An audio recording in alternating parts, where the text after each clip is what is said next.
Hello and welcome to the Dyno Six Pack Dynasty Football Podcast. We got a really fun episode today. I'm joined by one of our other writers at Fantasy Six Pack, Keith Flemming. How are you doing today, man? Not too bad. Like we were saying, for a Monday, pretty good. Not too bad there. Yeah, and I actually had a decent fantasy weekend, which Did you? in the standard leagues, it's been rough this year, man. The more I've transitioned to DFS, it's like the worse I get in standard leagues. But yeah, I actually had 3 wins, and 2 of them were saved by Mahomes sliding. Yeah. Literally would have lost both of those games if he'd have gone in. So very lucky weekend. I knew there was going to be people out there that were on both sides of the emotional glass case of emotions there when he slid down there. Luckily the one league I had Mahomes in, I was already way up, so that didn't really matter. But I couldn't imagine being down like 3 or 4 and then just having him go down right there. Like, what? All right. Well, before we get started today, make sure you guys hit the like, subscribe button. Head on over to fantasy6pack.net/plans, become an all access member over there. When you do that, you get all sorts of good stuff. You get access to our award-winning rankings. We have accuracy contest winners basically on every single one of the Fantasy Pros rankings contests. You get access to all of our DFS and betting projections. You get custom advice in our Discord, where pretty much all of us hang out and we answer questions that can be a little bit more tailored to your specific fantasy leagues. Head on over to there, become a member. Then what we're going to do here today is we're a month into the season, so we've kind of had a chance to see how teams are kind of wanting to run things, or getting an idea at least of what coaches are wanting to do. So we're going to kind of step back and take a look at some of our hits and our misses from our preseason takes, and kind of go over any of the adjustments that we're going to make for our dynasty leagues moving forward. Even if that adjustment is I'm just going to kind of keep riding it out for a little bit. But without wasting too much time, we got a lot to get to, so we're going to go ahead and get this going. We're going to start in the AFC East. And so the first team we'll go over is the Buffalo Bills, who, man, the last few weeks, they've kind of started to look like that Super Bowl contender that, we all thought they'd be in the preseason. And I'll go ahead and start with the miss of mine here. Pretty much all draft season, I was fading Gabe Davis, especially after they added Kincaid there. I just figured that Kincaid would have more of like a Sam Laporta type effect right away. And it's looking like in those deeper leagues, you could do a lot worse than Gabe Davis as your wide receiver 3 or your flex in kind of your 12 and 14 team leagues. You're going to have to live with the down weeks, but that's the case with any wide receiver 3 or 4. But the upside of playing that Josh Allen offense, it looks like that was a miss on my part. And if I can still get any sort of discount, I think that it's good, throw out some picks down the road. Maybe you can get a little bit of a discount and add him to your team as kind of like a guy to fill in during the bye and injury weeks. So I'm going to go ahead and chalk that one up as a miss for me. What about you? I actually was on the other side of that where I really like Gabe Davis. I just looked at it that I think everything you said about him last year, you can say this year. And I do think Allen was hurt, from the point he had that shoulder injury, and he wasn't quite the same passer. But I'm still not taking a victory lap because, looking at it, he's only had 18 targets. He's doing a lot with them. 12 receptions, 220 yards, 3 scores, but that's a touchdown, 25% of his receptions, 16% of his targets. I don't know if, he's going to be able to keep that pace. If he does, it'll be great for anybody like myself who has Gabe Davis in a few leagues. But the one encouraging thing is 11 of his 12 catches have gone for first down. So, I assume they're going to continue using him. And it always baffles me how, the receivers like Stephon Diggs, who I'm assuming every defense is trying everything they can to stop him, and he still seems to go off with Josh Allen. But Allen looks a lot better. So, this Bills offense in general and team, because their defense was good too, I just think it's a lot better than, honestly, I thought they were going to be this year. Yeah, I'm 100% with you on everything you said there. Next team here, we got the Miami Dolphins. And this one, I'm going to go a little bit of a hit for me. And I think my second most owned quarterback across all my dynasty leagues is Tua Tagovailoa. I can understand why people were a little bit scared off of him this offseason. Anytime you're dealing with multiple brain injuries, that's a scary thing. The last thing a lot of us really remember from last year, seeing him on his back with his, his hands up, and pretty scary moment. But I bought that, I bought the dip. I got him everywhere. And he had a little bit of a down week this week against the tough, that Bills team we were just talking about. But overall, man, I'm feeling pretty good about him as a QB1. I have him QB2 even in a few leagues. In those leagues, I'm feeling really good right now. I think that he's just going to be a guy that when he's healthy, he's going to have those weeks where he looks like a potential MVP candidate. He has the type of skill players that can bail him out even if he's a little bit off. I'm going to put that one as a hit for me. I'm buying the dip on Tua. I think he's going to continue to do exactly what we've seen these first 4 weeks. Yeah, unfortunately, again, I was on the opposite side of that. And I didn't really have a take on the Dolphins. I was so nervous, obviously about like the concussions. But if Right. you look at where he was going in drafts, it's like, Keith, what were you doing? I mean, he had a monster season last year when he was healthy. They were the best offense in the NFL. Everybody agrees McDaniels is one of the best play callers in football right now. And I mean, like he had a bad game this week. That's going to happen to any QB. Sure. But I mean, some of the numbers he's already put up this year, and as long as those main pieces stay healthy, like this Dolphins offense is really good.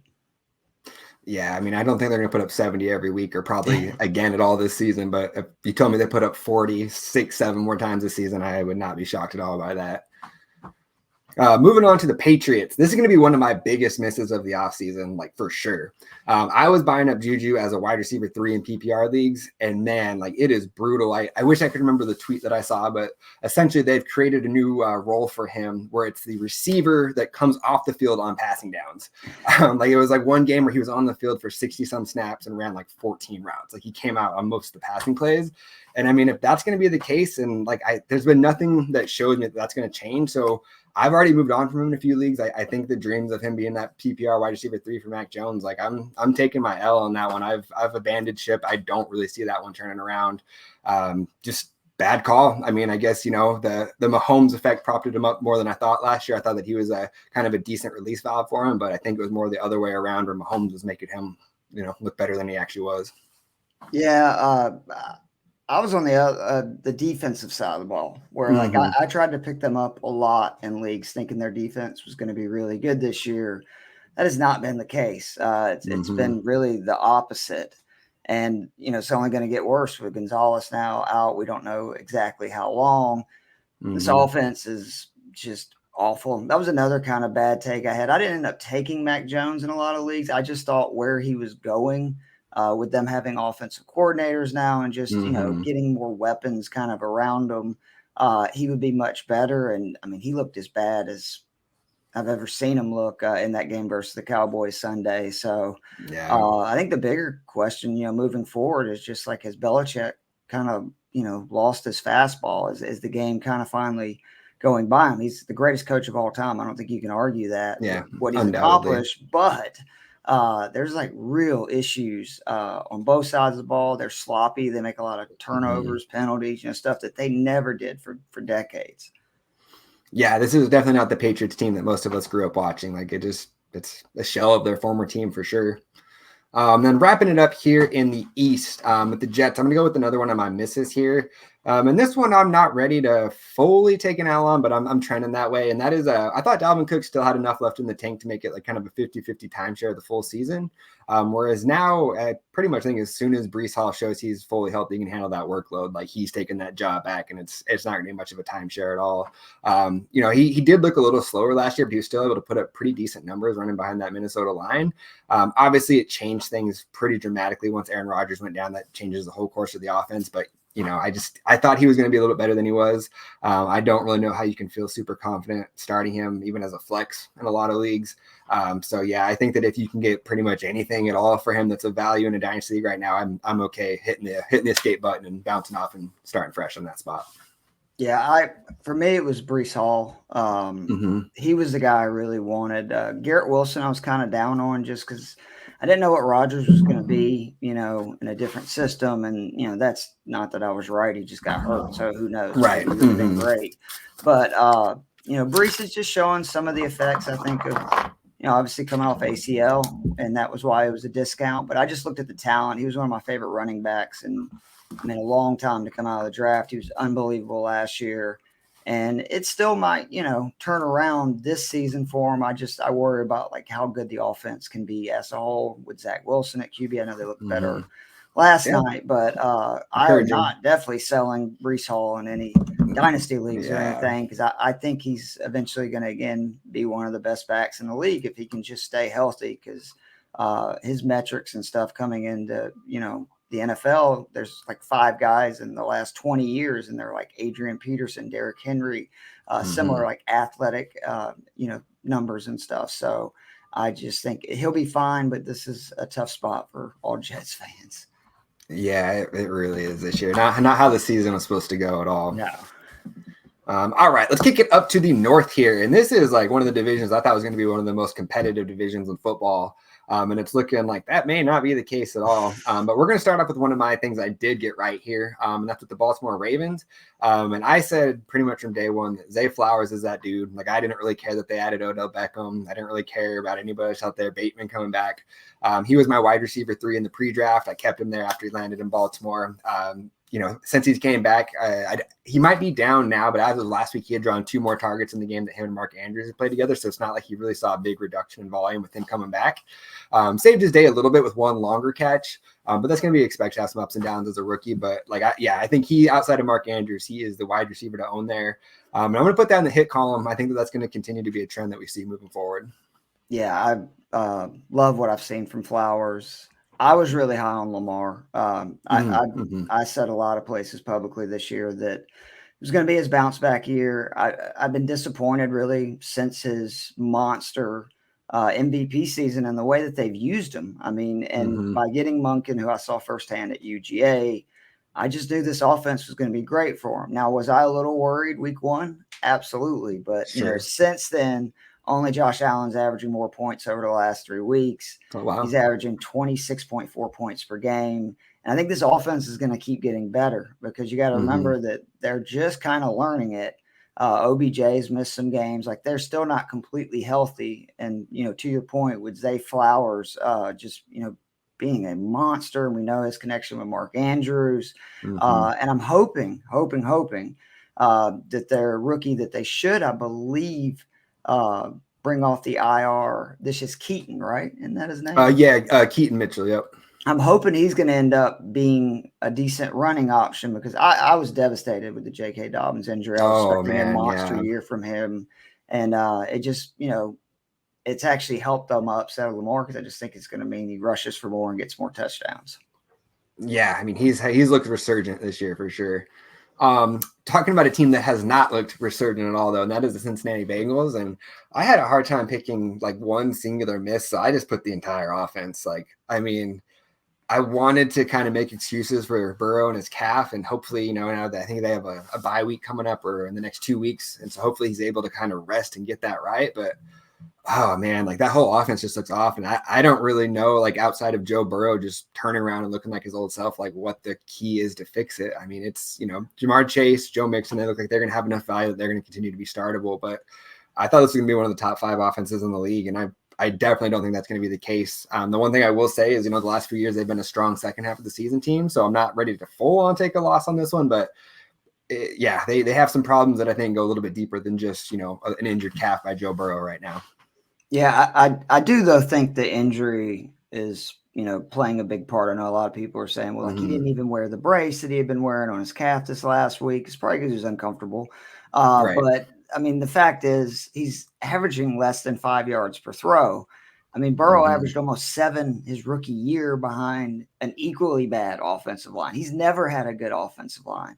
I just don't think he feels comfortable throwing it down the field. Now, the other thing, though, that is very fair is he missed most of training camp. And I think that does matter, even when you're in a system and you're familiar with your receivers. But he's got to stop holding on to the ball so much. It's really his fault that at the end of the day for a lot of these mistakes, because he's holding on to the ball way too long for a bad offensive line. And the reason they've had success in the playoffs the last 2 years, if you look, the time it takes them to get rid of the ball is usually down about a second compared to the regular season. And then I think the other big issue is just he always makes big plays, pushing the ball down the field. And I don't feel like he thinks he can do that right now with his calf because he's not taking many chances.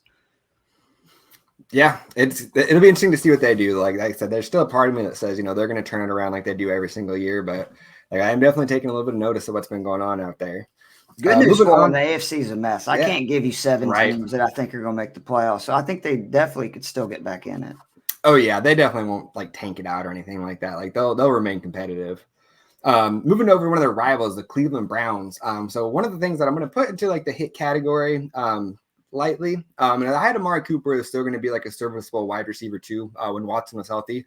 Obviously last week was a little bit rough. DTR kind of got that late last minute start. I don't even know if he knew he was starting till the day of.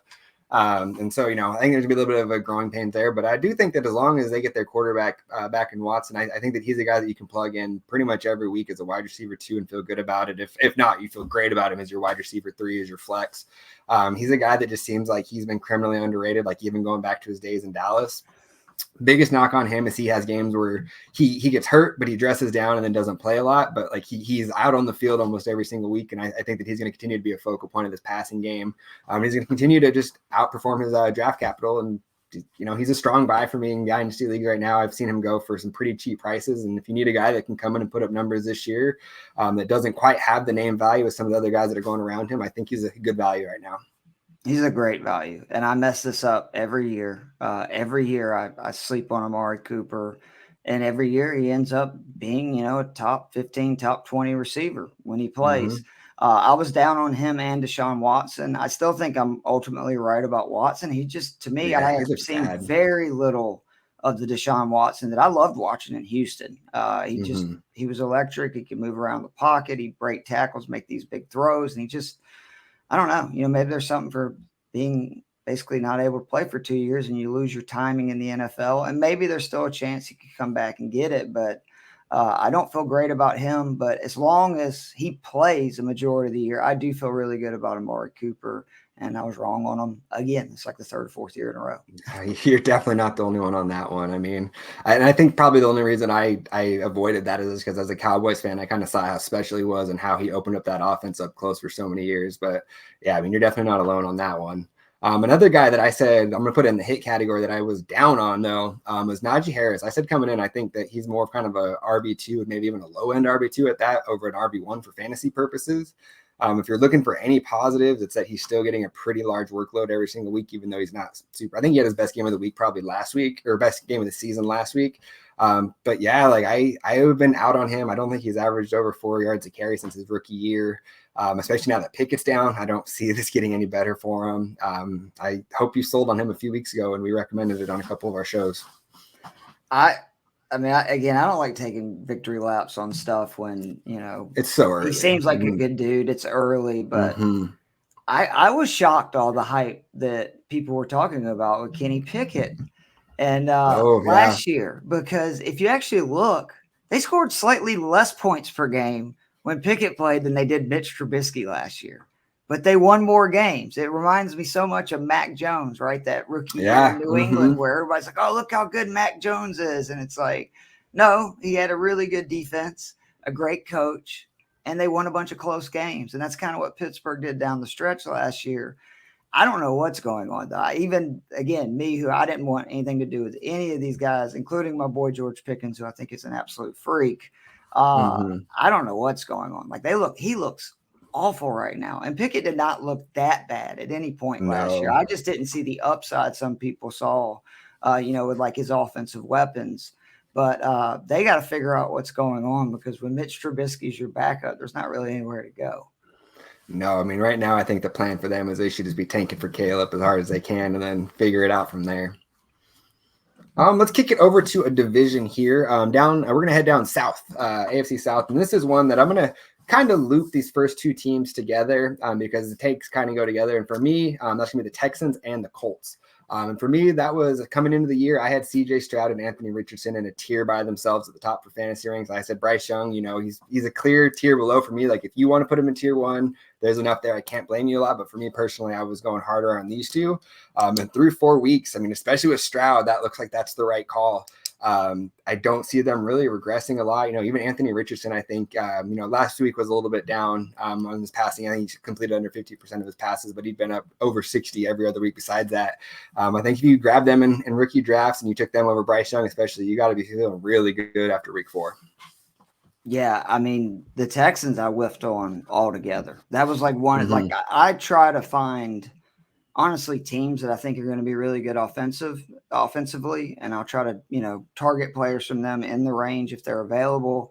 And then there's teams like the Steelers and unfortunately the Texans who I think there's nothing there. And so I try to avoid them. And the bad thing is you could have taken, honestly, I mean, Dameon Pierce, it's still the offensive line so shaky, but I mean, Stroud's been phenomenal. And then there's 2 really good receivers in Tank Dell and Nico Collins. And I still think Dalton Schultz may end up being one of the top 5-10 tight ends for the year's over with, the ability Stroud has to throw it. But I was just wrong. I didn't see it in Stroud, and it's my fault because he torched my Georgia Bulldogs in that semifinal game last year. And I mean, that's basically playing a pro defense. It's that kind of speed and stuff. Basically playing the Eagles.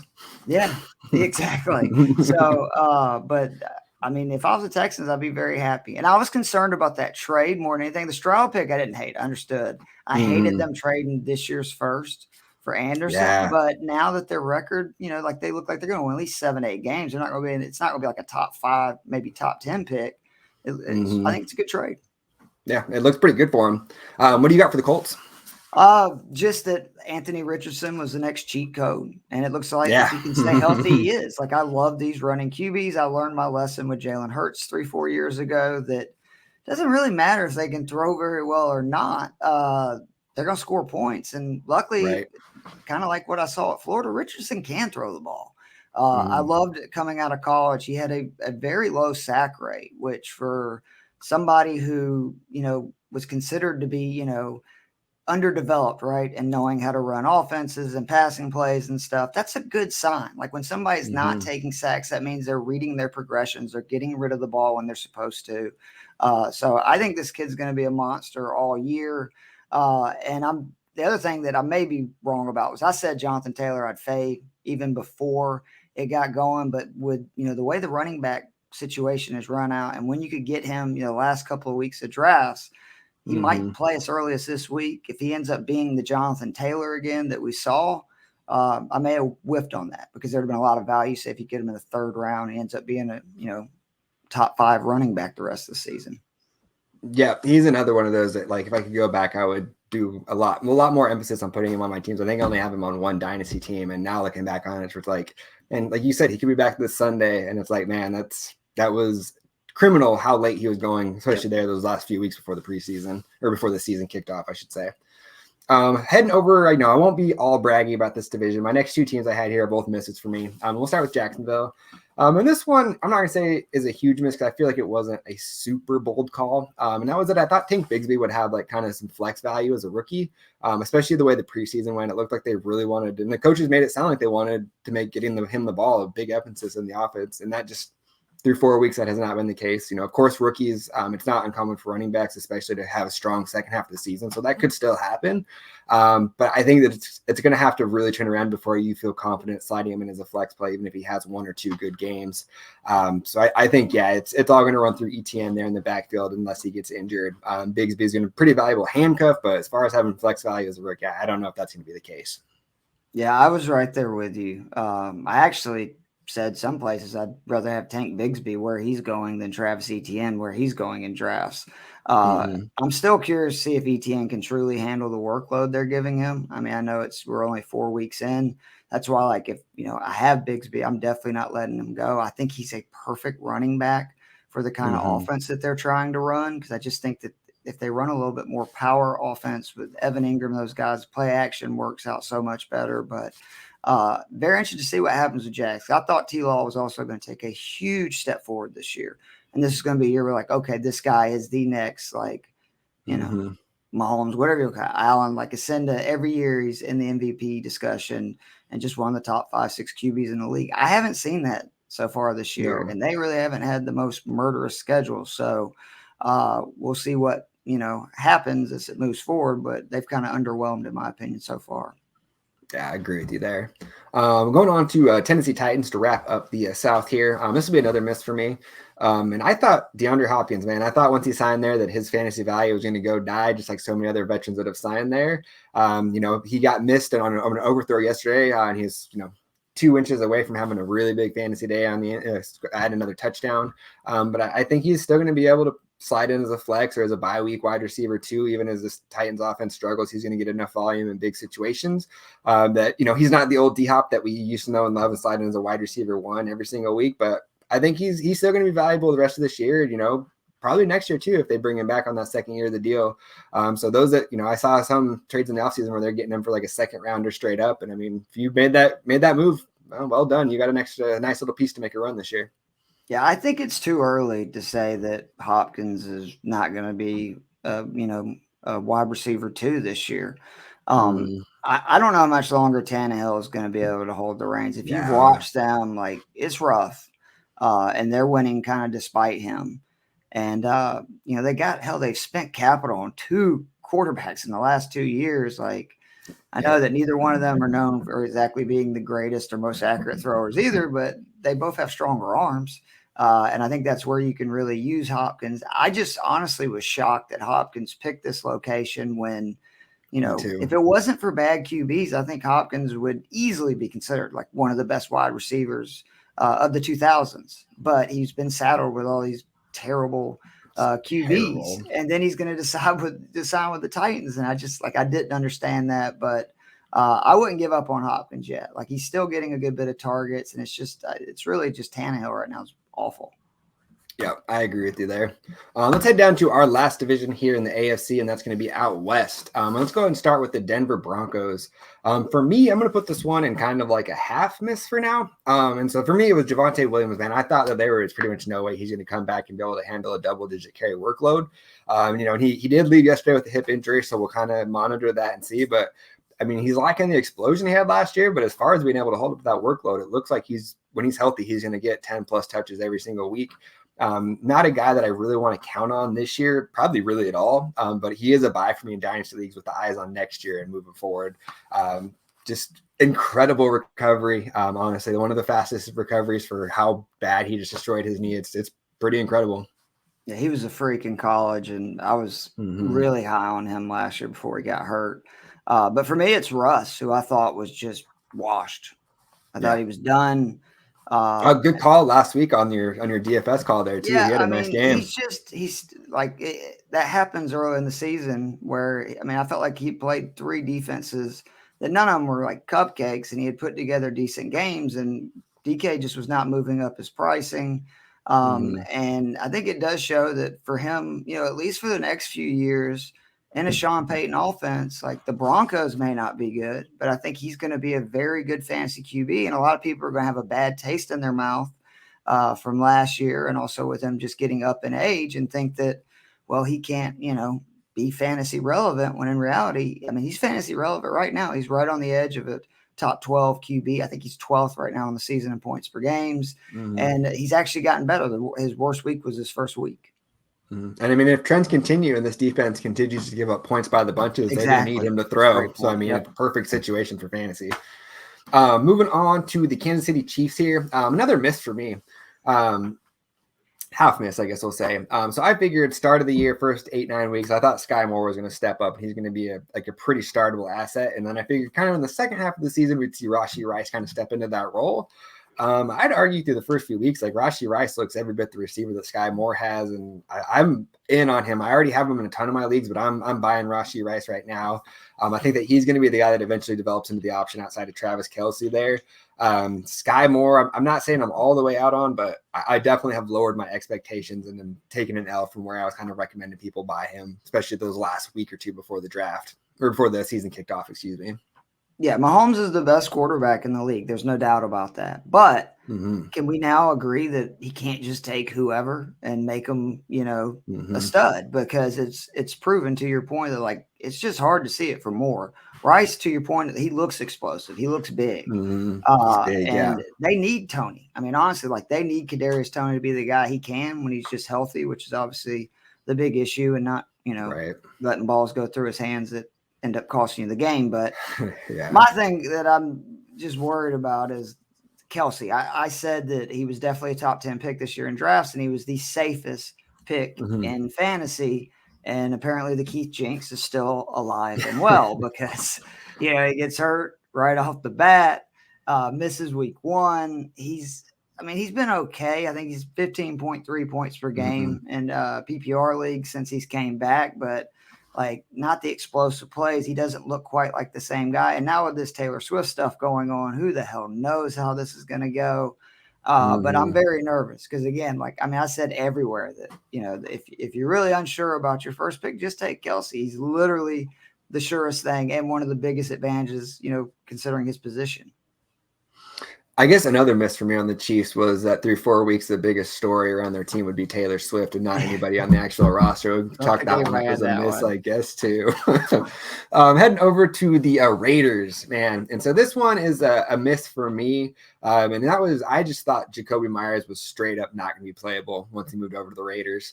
And it looks like he's going to get like some decent volume whenever, you know, they're fully healthy and clicking there. Had a little bit of a down week last week, but we saw in weeks 1 and 3 when he played that he got a pretty healthy target share. He was pretty productive with those targets. I think that if you need him as like a bye week fill-in or as like a flex player or a deeper league wide receiver 3, I think you're okay there, especially considering, I guess, Hunter Renfrow has died or they have just permanently banished him from doing anything on the field. I mean, it looks like that he's going to be kind of that number 2 option whenever he's healthy and out there. Yeah, for me, it was the other guy, Devontae Adams, who I didn't really like the upside of Jimmy G being his QB. Yeah, me either. And I just continue to like kind of devalue him. I think that's what happens when a player goes bananas with, you know, Aaron Rodgers, who at that time was without a doubt, you know, top 2 quarterbacks in the league for most of one of the 3 best quarterbacks I've seen in my lifetime. Yeah. And so I just thought, well, he's always done this, right? You know, there was Jordy Nelson there, you know, the list goes on and on and on. And I was down on him last year. He proved me wrong, had a monster year. And this year, again, I thought that he was a little too high. I'm like, well, I like this guy, this guy better at wide receiver. And just the volume and just his ability, like, I was wrong. The only thing that does scare me is that, do they move on to Aiden full time? Which I know he still saw 11 targets. He had like 8 catches, 70 yards. Just, it wasn't an awful game by any means, but it just, you know, having, as much as I'm not a big Jimmy G fan, he is at least, you know, a high floor for those guys, like where they're gonna get theirs. They just may not have these monster games to where with a rookie. I mean, it was like yesterday, there was, I think, 4 possessions where they either, you know, had a fumble or an interception or, you know, it was basically they had the ball for 3-4 plays and it was going the other way. Yeah, agreed there.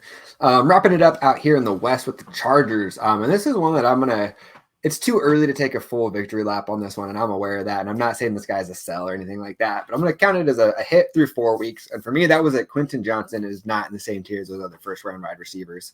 I had Addison, JSN, and Zay Flowers clearly ahead of him in their own tier up top. He just, the same issues that plagued him in college we've seen so far in the NFL. It looks like Josh Palmer is going to be the guy. I mean, I think he led the team in targets and receiving yards yesterday. I think if you were expecting him to be able to play Quentin Johnson and put up big points for you this year, you need to make other plans in dynasty leagues. Like I said, he's not a sell. I still like the upside more long-term.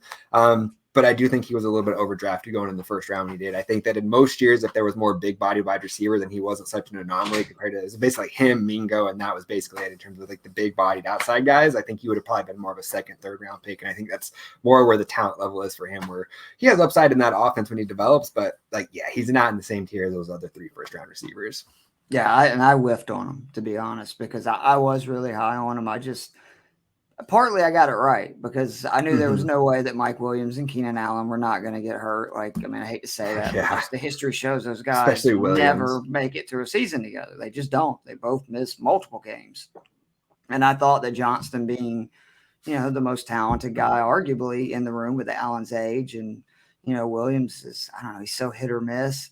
And he just hasn't looked like the guy. And he's had opportunities. I mean, it's not like that they haven't tried. And it scares me that he hadn't beat out Josh Palmer. Nothing is, because Josh Palmer's a good receiver too. I don't want to act like he's not got some tools and stuff that equate well to wide receivers in the NFL, but Quentin Johnson should be able to beat out Josh Palmer if you pick him in the first round. So top 25 picks, big time concerns. I hope it turns around because I have him in a ton of best ball leagues. I mean, a ton, because of how, you know, late you could get him, and he's second half. He could still be good. I mean, he could still be good in that second half, especially if there's another injury. That's on that outside there. But let's kick it over to the other side now. We're to the NFC. We'll start with the East here, and I'll kind of let you kind of give your take first on these ones, and kind of let you go, and then I'll respond to yours. So let's go ahead and start with my Dallas Cowboys. What do you got? All right. So I said Tony Pollard would be a top 5 running back this year. I thought that he was actually, his ADP was too low. I was shocked. Him and CMC were the only 2 running backs I was willing to take in the first 2 rounds. That's it. Like, I'm a big zero running back guy. I try not to take one until the 4th, 5th round. And I just feel like this year, again, we've been reminded that That's you got to pick one or two guys you sure. really like and then avoid the rest of them like a plague because it's too much stuff happens. There's too much just injuries, bad play, contract disputes, like who knows. I am a little concerned, though, because Dallas has won 3 of their 4 games by 95 points. And that has really limited Pollard and why he hasn't had a monster game, ironically, in their one loss, by far his best rushing day. So I hope that Dallas doesn't continue to dominate like this because I actually think he may not be a top 5 running back. But if it plays out like a normal season, I think he is going to end up being a top 5 back. And dude's just a stud, like one of my favorite players to watch in the league. Yeah, it was incredible as a Cowboys fan. Finally seeing him get that take that RB1 role finally last year because for 2 years now, most Cowboys fans were kind of like, I think he might be better than Zeke, man. Like we love you, but like, you need to step aside. And it was pretty crazy seeing him take off. I think that you're going to be all right with that one on that call. For me, I'll own up to this one. This was a miss for me. I figured that we were going to see Dak return to QB1 status for fantasy, even with the loss of Kellen Moore. I still figured he would air it out enough. And then when you look at what he did yesterday, he was surgical. He was like 28 for 34. He's making good plays, but the fantasy numbers just aren't there. Especially once they get a lead, you can tell instead of getting down there and trying to just light that scoreboard up, McCarthy's fine getting in there, running 5-6 minutes off the clock and kicking a field goal and just stacking up points. I think that CD is still going to be a solid wide receiver 1 for you. But I think that if you were counting on Dak as a bounce back QB1, you kind of need to lower your expectations. I'm looking at him more as like a steady QB2. But it is a bummer for how many teams I have him. And I really was hoping him to return more to that old guy. He's still not running at all. The passing's down a little bit in terms of like airing it out, going for the end zone over and over. So I think that's going to be a little bit of a miss on my part. Yeah, but the good thing is you're a Cowboys fan, right? This is the kind of Dak that y'all can absolutely win a Super Bowl. Great in real football, absolutely. Because, the Cowboys got a great defense. They got a great run game. Like, what killed them last year was his turnovers. And I think it was a little fluky that the number was so high, and way too much was made out of it. But I still think Dak's going to have his occasional games. I don't think they're going to win every game by 30 points. And there's going to be games they need him more, and they still got plenty of weapons. So I think Dak's, again, you're right. I don't think he's like a top 10 QB, but I do think he ends up the season like around QB 12 to 14. The New York Giants, and so far this has kind of not looked great, but I still think it's early. I said that the big 3 were being way undervalued, and that was Daniel Jones, Saquon Barkley, and Darren Waller. The reason I think this evens out, and it's way too early to argue against this, we'll really know a lot tonight in the Seattle game. They've played 2 of the best defenses in the league, in San Francisco and Dallas. The one game that they didn't play the best defenses in the league, Jones 30-plus points, Barkley 20-plus points. Even Waller, I think, had like 12 points in PPR that week. And I think that it's going to get better for all 3 of them. I like the fact that Daniel Jones can run. I love Barkley in PPR leagues because, again, of all the catches he makes, he's such a focal part of the offense. And Waller, like tonight, again, it's the night. Because if he doesn't have a good game versus Seattle, who has struggled forever with tight ends, then I'm really concerned about that. But Daniel Jones and Barkley, as long as Barkley stays healthy and Jones stays healthy, I still think they're going to end up being monsters. And if you're in a league that Daniel Jones is available and you don't have 2 good quarterbacks, I would go pick him up because I think that, again, because of that rushing and stuff, he's a really good second option in fantasy leagues. Bye week, your quarterback's facing a tough team, etc. Yeah, so for me, I was on the opposite end of this one where I kind of saw a little bit of Daniel Jones regression coming.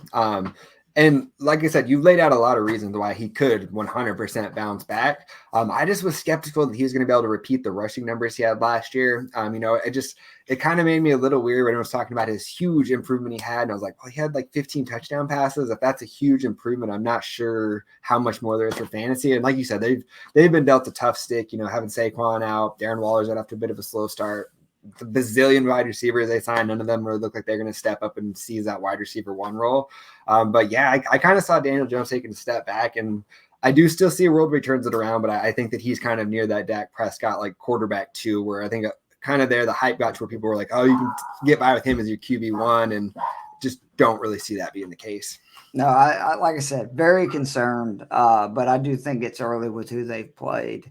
For the Eagles, and this looks like it's going to be a big L for me, I just wasn't sure that if Jalen Hurts was at the point yet where he could be responsible for 2 top 13 wide receivers, which, last year I loved getting A.J. Brown. I took him like a lot earlier. Most people had him in his ADP, and Devontae Smith was also a steal. Well, this year, like I think Brown was like the 7th receiver in ADP, and Smith was the 13th. And I'm like, I just don't know if Jalen Hurts is the passer yet to be able to support that. But right now, 4 weeks in, PPR, both top 12, standard, both top 15. It looks like that's going to be the case. I do worry, though, if Swift continues to run the ball the way he was, they may not throw it quite as much. But those receivers are just so good in that offense and they're both so explosive that it looks like he can. And, they may end up both being top 10 receivers this year. Yeah, I mean, they were last year, so it wouldn't be the crazy thing to see it again. My miss on this one, too, was Jalen Hurts related, and it's kind of along the same lines as you. I thought he would take a small step back for fantasy purposes, just because, I figured I didn't figure they'd want to do as many quarterback sneaks where, they're putting their quarterback in danger, and they apparently don't give a shit about that. Like, they are fine just every single time they get close. I don't even really feel like he's played particularly close to his best football this year, and he's still just putting up fantasy points on a weekly basis. Once this offense starts clicking again, I think that he's in the conversation for the overall QB1 for Dynasty leagues at this point. I mean, just because, like I said, we haven't even seen him play close to his best like he did last year, and the fantasy points are still just coming in bunches. I had him as my QB4 coming into the season for Dynasty, and he's clearly jumped ahead of Burrow for me. And I think that the conversation with him, Allen's, and Mahomes, I think it's a real one, especially for fantasy purposes. No, I think that's fair. For Washington, the Commanders, it's way too early to take a victory lap. But I was really high on Howell, Robinson. Yes, me too. That's my McLaurin. hit. I thought they were all way too low for their ADP. And I look at Washington's offense was kind of frisky last year. Brian Robinson got shot and still was like an effective running back when he came back. And McLaurin, I've always said, is just like, I think if you gave McLaurin like a Mahomes or, any of those guys, he would just put up unreal numbers. He's an absolute freak. And so far, this Washington offense does look a lot better. The only thing actually I would say I was wrong on was I was also in the same boat about Dotson. And so far, he hasn't quite been because I really thought he was going to take a leap. He was incredible last year. But, this offense is good. Like, I have Howell in a lot of leagues where I took him with my last pick. And he's outscored my starting, my QB1, the guy I picked first. So I'm very happy about this offense. And I love that Robinson is now the clear-cut running back. There's, no timeshare mess really with Gibson. He's basically a pass-catching back. And Bieniemy is proving he's a great play caller. And he probably did need to get away from Kansas City because you really can see what he can do. And nobody can say, well, this is, Andy calling the plays. Right. Before I get to mine real quick, I have a question for you. Were you able to catch the end of this game? Yes. The touchdown they drive. Should have gone for 2, right? Why did they kick the extra point? They had them on the ropes in Philly. Like, the second that they kicked that field goal, I was just like, oh, man, they just gave the game back to Philly right there. They had I will say, I was screaming at the TV, go for it. Like that. You see it flash the offensive lineman, and they're all saying, like, let's go. And he still pulls them off.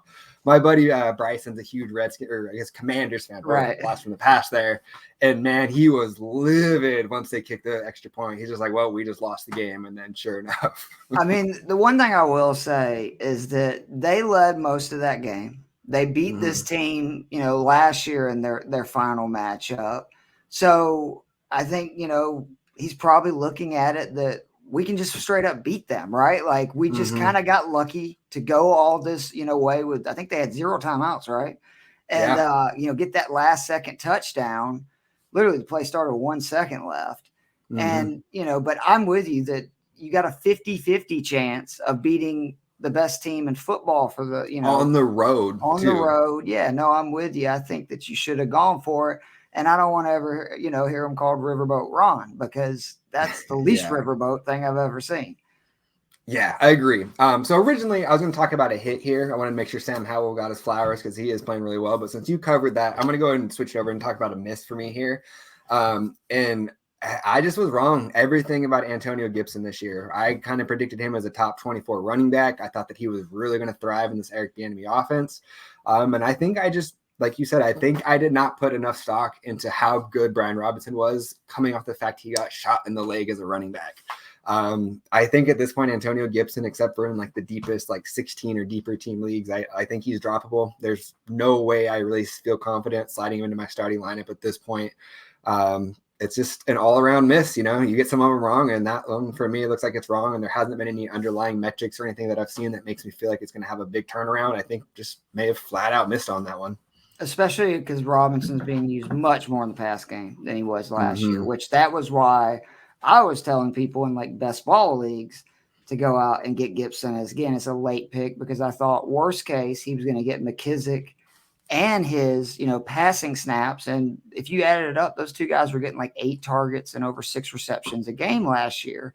And that just hadn't been the case. I mean, Robinson's staying on the field for a large majority of the snaps. All right, the NFC North, which, what a train wreck that division is like right now. Yeah, that's fair to say. Start with the Chicago Bears.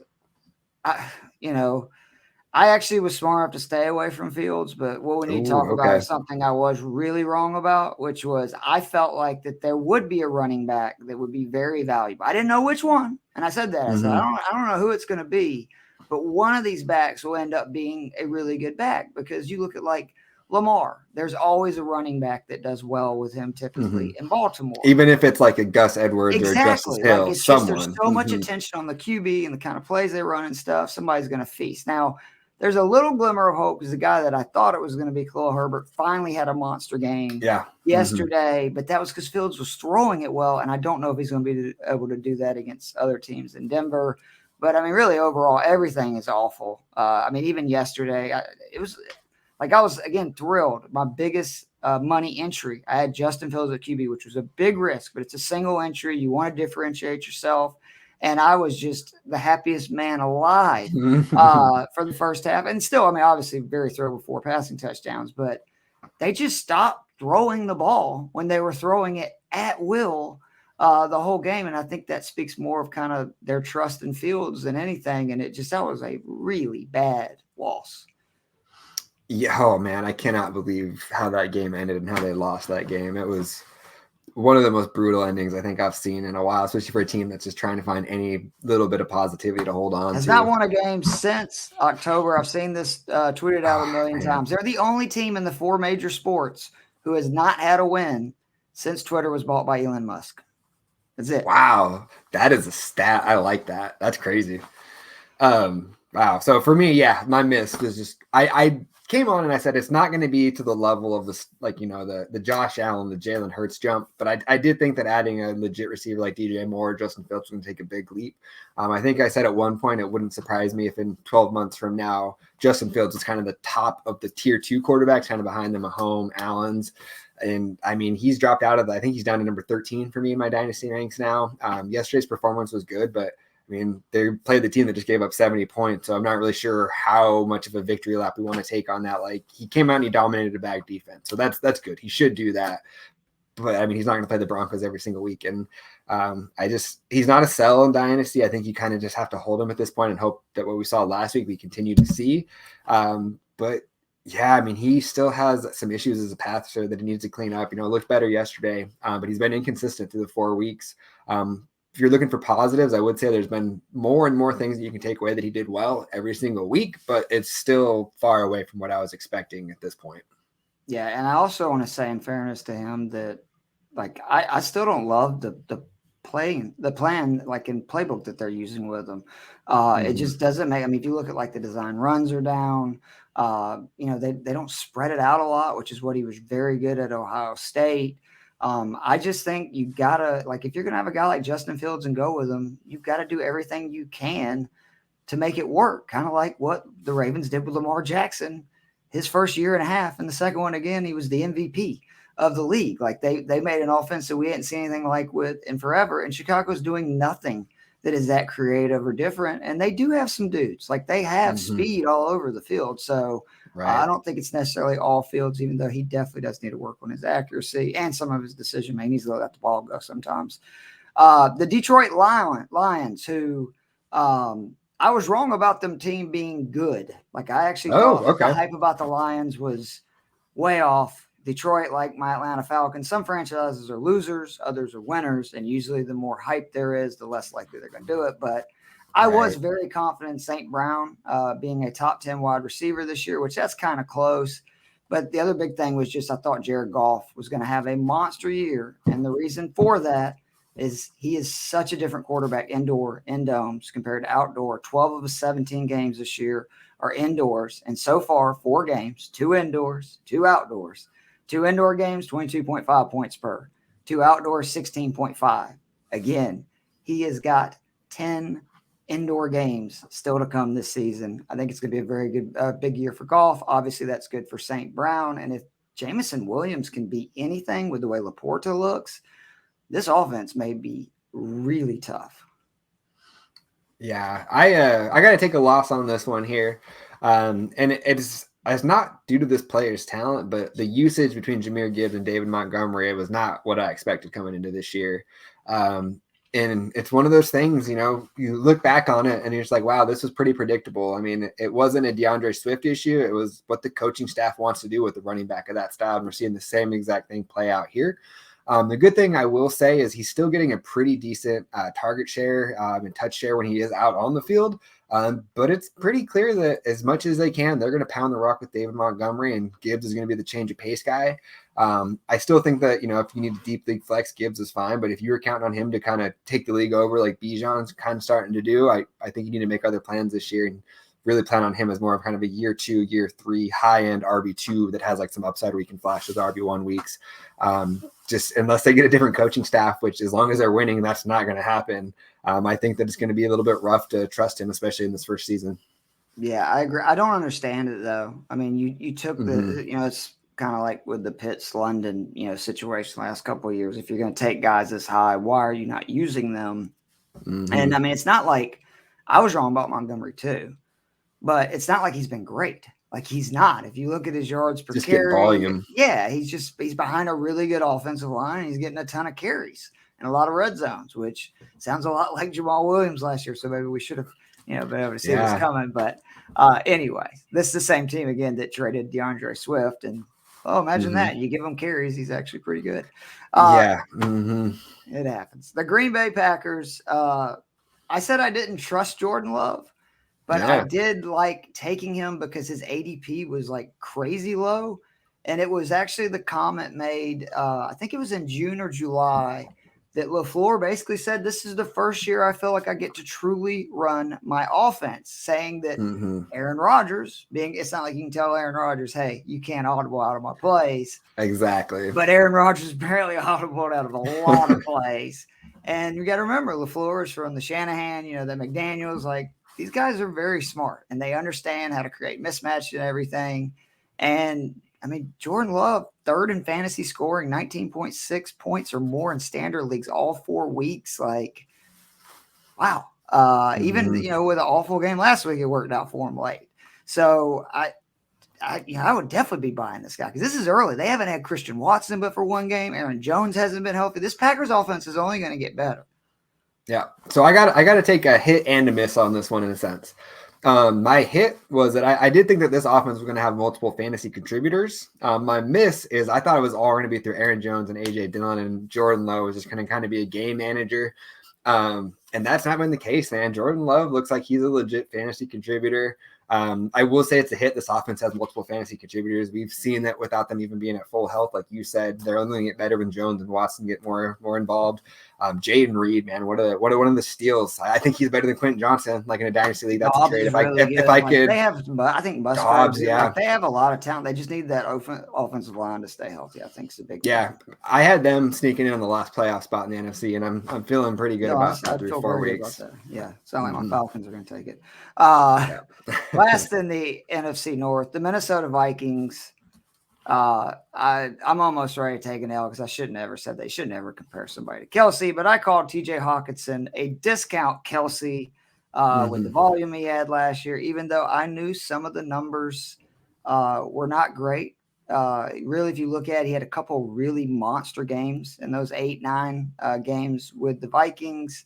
And then the rest of them weren't so great. And that's kind of what we're looking at here is in standard leagues, 1 great game, 3 awful ones. I will say in full PPR leagues, 11.5 points or more in 3 or 4. And the tight end is such a wasteland position. But with his ADP, which was, I was talking about somewhere, I think when he was going around the 4th, 5th round, yeah, it doesn't look like that was a good decision. Yeah, I mean, that definitely happens. I think that part of that, and I do think Hawkinson's still going to bounce back. He's probably my tight end. If I had to bet for him to finish like top 3, he's probably still one of the 3 that I would pick there. But I think part of the reason we've seen that come down a little bit is because of my hit on my side, and that was that Jordan Addison was going to have some flex value as a rookie. He's one of those guys that I felt like I was kind of a little bit crazy on, because I feel like I was out on a little bit of a limb where I was like, I feel pretty confident this is pretty clear in a way the wide receiver 2 in this class. And it seemed like, he had a little bit of a down year, it was weird going to supposedly better offense in USC and then having less receiving yards, catching passes from Caleb Williams. But he was a guy that when you actually just kind of like focused in on just watch what he was doing out there, like he was getting space, like he was getting open. And we've seen that translate. Obviously last week put up the big 0, but through those first 3 weeks we saw, a little bit touchdown dependent, but I mean, he is going to be involved in this Play offense. him indoors. Don't play him out. Cousins is another one that QB top 5 in a dome. Outdoors, he's a totally different QB. And if I had Addison, literally any indoor game, send him out there. Got to roll. It's an outdoor game. If you got another option, I would seriously consider it, because you saw what can happen, on Sunday when he's outdoors. All right, let's head down south. I'm intrigued to see what your thoughts are here on your Falcons. Well, what an awful take by me. Kyle Pitts will be back this year. I looked at the air yard share, the air yards, just how bad Marcus Mariota was. There's several people that put together great videos on Twitter that were just basically passes that traveled 20 yards or more to Kyle Pitts, and he was wide open in 70% of them, and the ball was so badly thrown he didn't have a chance to catch it. Mariota was 33rd in money throws last year, in case you're wondering. There's not 33 teams, so that means there was actually starters that didn't even have a team to play for that had more money throws. But I can't believe I got duped again. Gigantic L. Through the last 3 weeks, Jonnu Smith, 20 targets, Pitts 17. Worst, it's just the way they're using him. He seems to be a decoy on most plays. And I've seen one time that they've really let Ritter truly just air it out to him when he gets a ton of one-on-one matchups. And I promise you, that is Arthur Smith telling him not to take those chances, which why would you have a 6'4" tight end that can run routes like this if you're not going to take advantage of that? Same thing for Drake London. If they got one-on-one, you know what would help Desmond Ritter a lot? Throw it up there and let your guy make a play. He got a lot better chance of doing that than trying to go over the middle against these defenses or give them a bunch of complicated looks, and he ends up just throwing it to the defense like he did on Sunday. So, Arthur Smith is both a good coach, but he also drives me freaking crazy. And I'm still really, really, really mad that we did not take Jalen Carter. I was mad the second it happened. You let the next Aaron Donald go for Bijan, who's great, but he'll be gone in 4 years. We're not going to pay a running back. Yeah, no, you mentioned it with Johnny. Not only has he got more targets, and I mentioned it in my weekly recap. Not only does he have more targets in the 3 games he's played, but he's been much more productive. And those same times he's racked up 179 receiving yards to Kyle Pitts at 77. So I was with you on that one. That was a loss on my part. The L that I'm taking on this one is with Desmond Ritter. I thought that they would be good. I think at one point I even said that I think that Desmond Ritter is going to be the guy that a lot of people think Jordan Love is going to be. And it was just because of the weapons around him, but they're just not letting him use them. It's a bummer. I have him as my QB3 on 4 or 5 super flex teams, and I'm making other plans at this point. And I just maybe that Arthur Smith will do something he's never done and let him open it up in the second half and start throwing. But I don't think so. I think it's just a miss. It happens. I mean, again, to your point, and I'm not defending Desmond Ritter because he has not been fantastic, but I don't get it. They're not the routes that Jonnu Smith are running are easy, quick passes that he gets the ball immediately, and then Jonnu will make yards after the catch. Why can't we do that with Kyle Pitts if you're not going to let him air it out? And I've been shocked how little they've ran Ritter, because he is really fast. And you're telling me running some read options with him and Bijan or him and Algier is not something that's going to open up the offense, and then they can do some pass plays. I mean, just again, I look at Shanahan and what Purdy does. Purdy hardly ever throws a ball more than 3-4 yards with similar talent athletic, mismatched guys. And it's a totally different offense in Atlanta. I don't know. Like I said, I go back and forth with Arthur Smith because the last 2 years he won with no talent. But this year I actually feel like we are really talented, and it's not using it. It's weird. No, it's frustrating. All right, the Carolina Panthers, my big miss or take, because I didn't really have a take on the Panthers, another team I was avoiding like the plague. Why didn't I smash Adam Thielen? Like, why didn't I think of this? Like, why did I not think of this? I always thought Adam Thielen was a great wide receiver. Got really a bad deal just for him that Justin Jefferson came along. That's no, disrespect to Adam Thielen. Justin Jefferson's the best receiver in the game. Of course, you're going to become the second fiddle.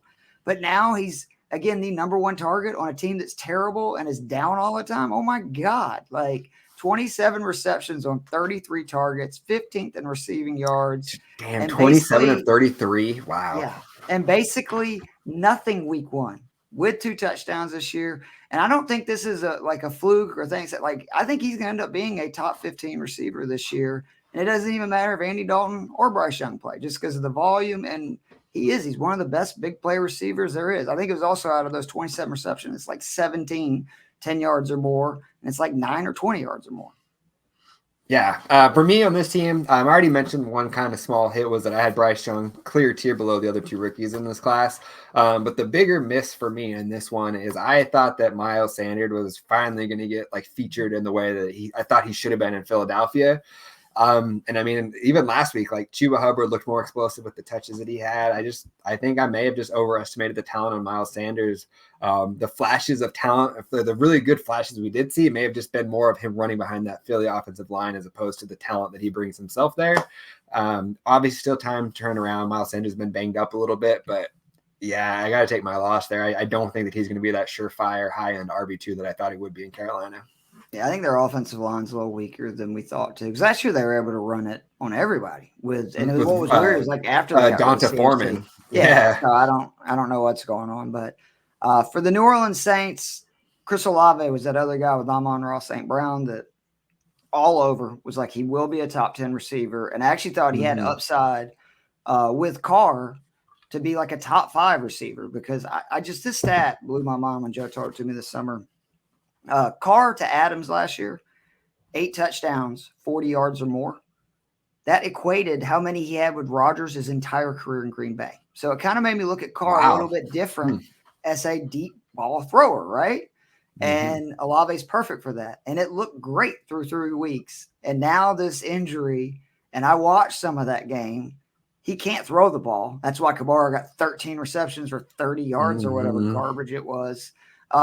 So I am a little nervous now because even if they go to Jameis, Olave is such a good receiver and such a great downfield attack that I think he easily would still be a top 10 wide receiver this season. But if it's Carr and his arm looks the way it did Sunday for any period of time, a lot of bad days for Olave, who is not known for finding other ways of getting the ball, at least yet in his career, other than making plays down the field. For me on this one, my miss is at the running back position. And it's been partly, I think, due to injury, but I thought Kendre Miller was going to have a pretty big impact right away. I did too. Especially once Jamal Williams went down. I was like, oh, man, it's time to fire him up. He hasn't looked super explosive with the carries he has got. And like I said, he kind of had that injury to start the year, so he's still working back from that.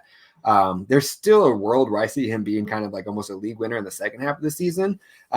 But until he starts to show some of those signs, I think if you were counting on him as a flex play, it might be smart to bring in some other plans. And then best case, if he does end up hitting like I thought he will, you have somebody can plug it in the back end. But I mean, especially if Kamara is going to be getting 13 catches a game, I don't know how much work's going to be left over for him.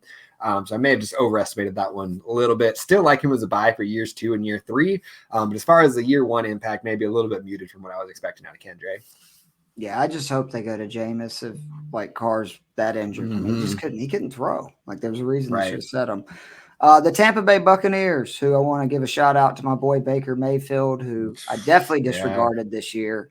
And not that he's a really fantasy relevant, but he's been good. And I didn't trust him to do that. But the real mess up for me is once again I faded Mike Evans. It felt like the 4th or 5th year in a row I've done it. It's really only the second. But I mean, he's the automatic guy. Like, he's going to get 1,000 yards. He's going to get 10 touchdowns. He's done it every year of his career. Doesn't matter who the QBs, and he's played with some bad ones. And like, if you really look at it, Brady didn't really have any arm strength last year. Like, he really lost his arm strength. So Baker, in some ways, actually is an upgrade in his, potential on down the field passes. Again, not an upgrade like overall QB. Even Brady at 45, I'd take him over Mayfield. But for what Evans is great at, I should have seen this coming because it's happened 8 years in a row. But I, of course, was like, nah, his yards per route have gone down the last 2 years. This is the beginning of the end. Baker will kind of seal it, and he's on pace to be one of the top receivers in the league again. Yeah, I mean, mine ties in right in with yours. I was just wrong about this offense in general. I thought that Baker or Trask, I thought it was going to be a rough year, but I think what we didn't pay enough attention to was the fact that this is also the best receiving group that Baker Mayfield has played with, and he's a guy that likes to take it down the field. We saw him when Evans go out, he leaned heavily on Chris Godwin. This is a pretty good offense. I think that there's a real chance that they win this division. Yeah, which is what I told people at the beginning of the season. I knew Carolina wasn't going to win it. Everybody's talking about Atlanta, New Orleans, and I go, there used to be a deal in NFC South where it was always like the team you weren't thinking about that ended up, winning it. And Tampa, they have a pretty talented roster if you look at it top to bottom. It's just the QB wasn't great, but Baker at this point is, pro's pro, right? Like, he's probably not going to win you a lot of games, but he's probably not going to lose you a lot either. All right, the AFC West, the Arizona Cardinals. Another one of those that I just, I didn't want anything to do with any Cardinals. I was selling them all, like even Marquise Brown and PPR leagues. I was like, I don't know. I don't trust like what they're going to do, especially once they cut Colt McCoy. And then here's Dobbs, who, by the way, the Browns let go. Could have used him Sunday. Last 3 weeks on DK, Dobbins has finished QB 8, QB 17, and QB 9. And this Cardinals team is frisky, like real frisky. When I thought for sure with them having their pick and Houston's, there was no way they were going to win any games. But kudos to them. Like that, seriously, like they've been in almost every game. Their offense looks good. And I don't even really know how they're doing it. Yeah, I mean, if you want to circle back to my Dak take, I want to feel even worse about that. Pull up Dak's stats versus Josh Dobbs stats through these first 4 games, and it's going to make you feel even worse about those Dak Prescott heavy investments there. I mean, for me, it's the same exact thing. I basically thought there was nobody startable here with this quarterback room, and I can't even say that if they had gotten Josh Dobbs 2 weeks before the season, I would have changed my tune, because even when they got him, I was just like, who cares? But Marquise Brown, James Conner, Michael Wilson yesterday, I mean, there's going to be some fantasy producers here. This offense is not going to be just completely incompetent like I fully expected coming into it. Yeah, it's been impressive. And again, I don't understand. Cleveland, you had this guy who actually had played some games. Not saying he was out of this world, but he had played some. Boy, could you have used him yesterday. Just wild stuff, man. Teams make some weird decisions. All right, for the Rams, and this is not a loss yet, but it could be. If Kupp stays healthy, he could easily be the number 1 wide receiver in fantasy again. Now, it was probably a bad sign that I was already putting the caveat, because I don't think I ever said Kupp will be the number 1 receiver. I'm not saying if he stays healthy. But I still think, like, let's see what happens, because if he's truly healthy, and considering what Puka has done, I mean, he leads the NFL in basically everything, and Stafford looks great. And him and Kupp, I always tell people, I think, it's been lost already, is their drive to win the Super Bowl is there with because it was just 2 dudes when the entire defense knew they're going to Cooper Kupp. Right. And they went all the way down the field and scored. And I think it's extremely impressive about the players that both of those guys. I mean, Stafford threw one of those passes, not even looking at them in the Super Bowl on a game-winning drive.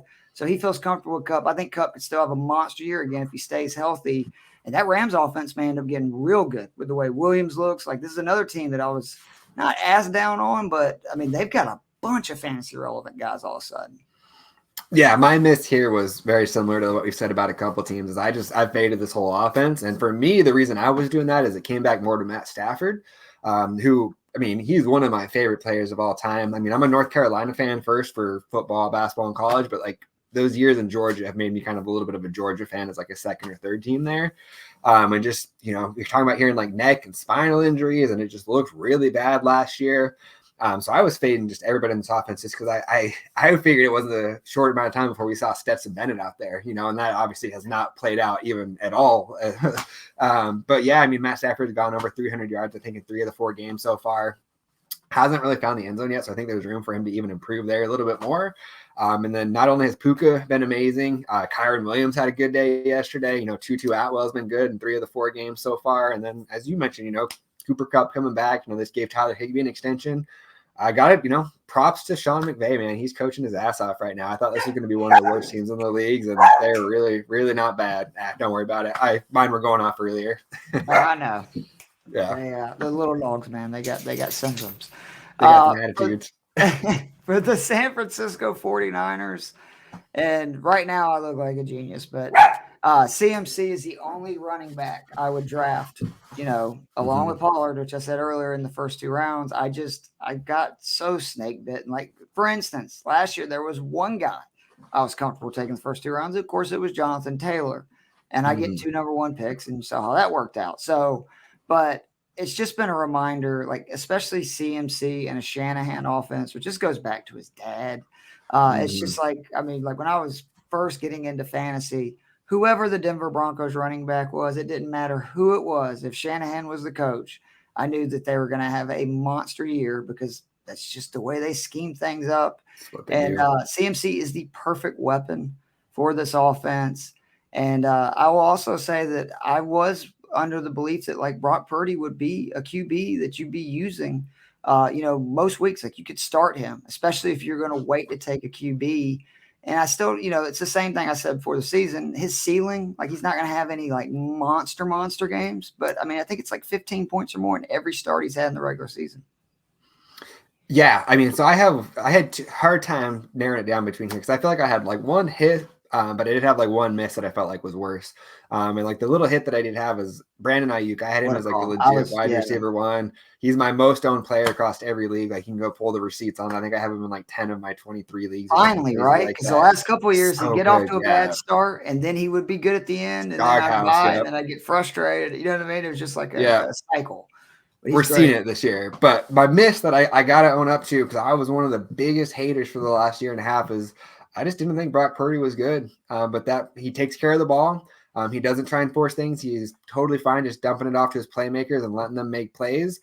And then the crazy thing about it is he's kind of unlocked Brandon Ayuk on the times he does go downfield, which is something that everybody hated about Jimmy G. And who knew that, last pick of the draft was one that was going to open things up for Brandon Ayuk. I will admit I was one of the biggest Brock Purdy haters and disbelievers, and I'm wrong, man. I think he's a solid QB2 for fantasy. I think that he's going to be the quarterback of the future there for the 49ers. He's a good fit for that system. He really does. And I know it's, stupid to say stuff like this, but he reminds me so much of young Brady in the sense that he does what he's asked to do, but you see both talent, which Alan, I will give him credit. Alan, from the betting show for Fantasy Six Pack, the day Jimmy G got hurt, I was like, man, I'm sorry about your season. And he said, Brock Purdy's the best quarterback we have on our roster. And I'm going, wow. Like, with Trey Lance, and he was serious, and he was right. Like, this kid's good. He's got the swagger. Like, you can just see the way he controls. He's a gamer, man. Yep. And again, Shanahan, Matt Ryan's my guy forever. But if you look at what Ryan did really in his only full year with Shanahan, he's the MVP. So if you know how to get to your point, get rid of the ball, make reads, do what you're supposed to, you can feast, especially with the talent that he has around him. The Seattle Seahawks, both. I'm going to go with both, I think, a win and a loss. I was high on this offense in general. I got real concerns about Geno, like real concerns. It looks like regression. And I never put up with the Seahawks receivers. I hate how boomer bust they are. I always seem to have the wrong one. But what I am very happy about was Kenneth Walker, who was one of my favorite running backs in the draft last year. I thought it was a steal that they got him when they did. And, man, he, like, with the amount of carries and stuff he's getting, and he's one of the biggest breakaway run rates in the NFL. I think he's going to continue to be like that top 5, top 8 running back through the rest of the year. So very concerned about Geno. I'm almost at the point where I'm ready to take the L, but very happy what I've seen in Kenneth Walker. Yeah. For me, my miss so far, and it's not one that I'm taking a miss on for the season yet, because this is one that I actually feel like I still believe in pretty strongly. And that was that I thought JSN was going to have a major day one impact. It's looking like, he's taking a little bit of time to come on. He's still clearly behind Lockett and DK right now. But I'm using this as a buy low opportunity. In fact, I did buy low on him in one Dynasty league last week, where I added him as kind of my fifth or sixth receiver, just to throw on the bench and let him develop and hope in the second half. But I think I underestimated the situation just based on his talent, because I do think he is the most talented receiver in this class, besides maybe Puka, which is crazy to say, just playing. But he is still my favorite receiver in this class. I still think he's going to be a stud. It's just going to be a matter of time. I think the second half of the season we'll really see him take off, but I was wrong. He has not had that immediate impact that I figured he would. In fairness to you, the hand injury was big. Like, if that doesn't happen, I think that maybe changed a little bit. But what I like about it was it showed how much of a gamer he is, that, they immediately said he was going to be out for, maybe a month or whatever. He was out there like 3 days later with the cast on, like, no, I'm playing, which I think that's a very good sign for his work ethic, all that kind of things. That, to your point, he's got all the talent in the world, so he's going to be fine. Yeah. Awesome, man. Well, hey, I really appreciate you coming by. This was a lot of fun. I feel like a lot of times in the fantasy community, people can get pretty defensive when people get called out on things they got wrong. So I think it's kind of fun to actually be able to sit back and try and find some positives from the things that we got wrong. So, this is a game where we're basically trying to predict the future, and, the hit rate for even the best is pretty low. Yeah. That's a lot of people take it way too personally and seriously. Mm-hmm. I didn't say this part, but I should. It's not my fault Arthur Smith sucks. I mean, right. I got that right. I said CJ Stroud was a bust before the season even started. We're 4 weeks in, and I'll already admit I was dead wrong. Dead wrong. Yeah. I'm already saying, I messed up. But to me, if you're going to be, recording stuff and there's tapes and records, you just got to learn to roll with the punches. It's like, to me, I always look at it. So I tell Joe, is as long as we're hitting, 60% or so, we're good. That's fine. People are obviously going to highlight when you're wrong. I just like it, a lot more when somebody admits they're wrong and let's move on, instead of, doing the Skip Bayless thing and just digging in and saying, nah, I'm not letting it go. I'm still right. Absolutely, man. Well, hey, where else can they find you? What other stuff do you got coming out? I mean, I know you're with Fantasy Six Pack with us, so I know you got a lot of stuff there. Tell the people where they can find you. All right, so you can obviously find all of my work on Twitter. That's at Keith Flemming. If you're watching the video, it's in there right there. I put up a DFS values article on Tuesdays, and then a DFS stacks article on Friday. Me and my co-host Joe the Brain Matz, and if you saw his picks this week, he is Joe the Brain Matz. Thursday night we do a show. It's the F6P DFS kickoff show. It comes on around 7:15 p.m. We lead right in to the Thursday night game. And then on Wednesdays, down in Panama City, I go on ESPN Northwest Florida radio with Ryan Mulvey, who's the host of the Inside Drive. And we talk DFS basically for 2 segments on every Wednesday. We do golf and non-football season. And then obviously 4 weeks ago, we transitioned completely into football through the end of this season. And then, like I said, we'll start right back with golf when it ends. Awesome, man. Well, again, I appreciate you stopping by. Make sure to check him out on Twitter. Yeah, we'll have to do this again here in a couple more weeks. And then we'll see how wrong we were about what we said just now. It might be kind of fun just to review what we reviewed today, honestly, and just to kind of see. But yeah, make sure you guys hit like, subscribe, head on over to fantasy6pack.net, become a member. You're going to get content like this, but at a better level, at a more premium level. You get access to the Discord. We can help you out with your specific fantasy leagues. But yeah, again, thanks for stopping by, and we'll see you guys next week.